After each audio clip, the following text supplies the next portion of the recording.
gains.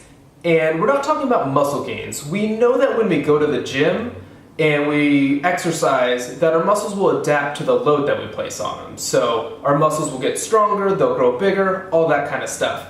In this episode, we're actually going to talk about how the discs in our low back adapt to load.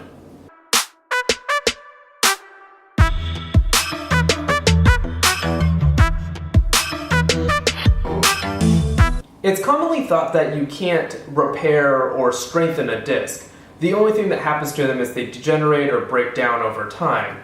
And that's opposed to all the other tissues in your body. So if you look at bone, for example, well, if we put load on it, your bones will get stronger. Same thing with muscles, as we were talking in the intro. The more you load them, the stronger your muscles get.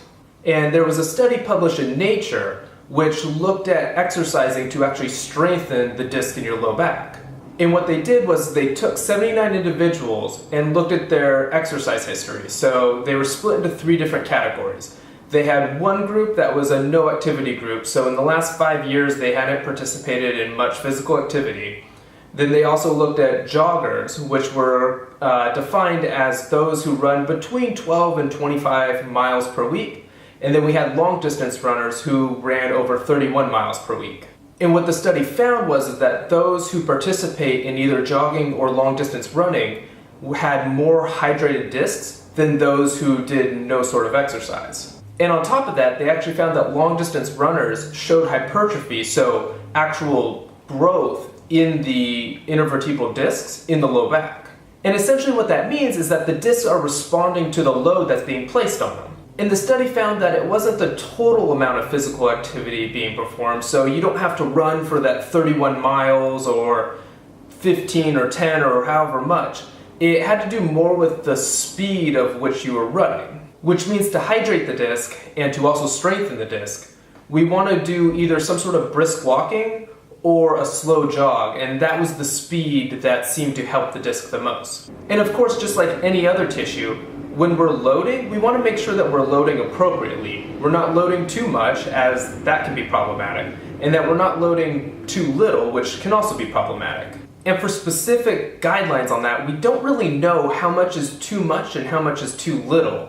And so when we're starting to load a disc, we want to make sure that we're gradually increasing the load on it and that we're not spiking the load on it, as that'll give it time to adapt to the loads placed on it. And this study is actually really important for people who have low back pain, even though that the people in this study didn't have low back pain, in that it shows that the disc is adaptable or has the potential to adapt to the loads placed on it.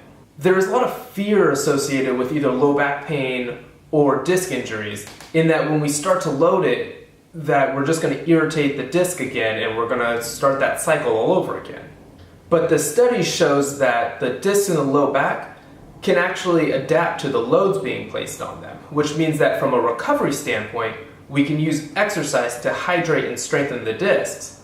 And then also from a low back injury prevention standpoint, we can use exercise to strengthen the discs as well. So in summary, it appears that the discs in your low back can adapt to the loads being placed on them. So that means that we can use jogging and running as exercises to help strengthen the discs in the low back. Thank you for watching another one of my videos. Hopefully you found this information useful. If you did, please give this video a big thumbs up. And if you want to see more of my content, you can push subscribe, which I think a button is over here or possibly over here. It's on one of these sides. Go ahead and push that subscribe button.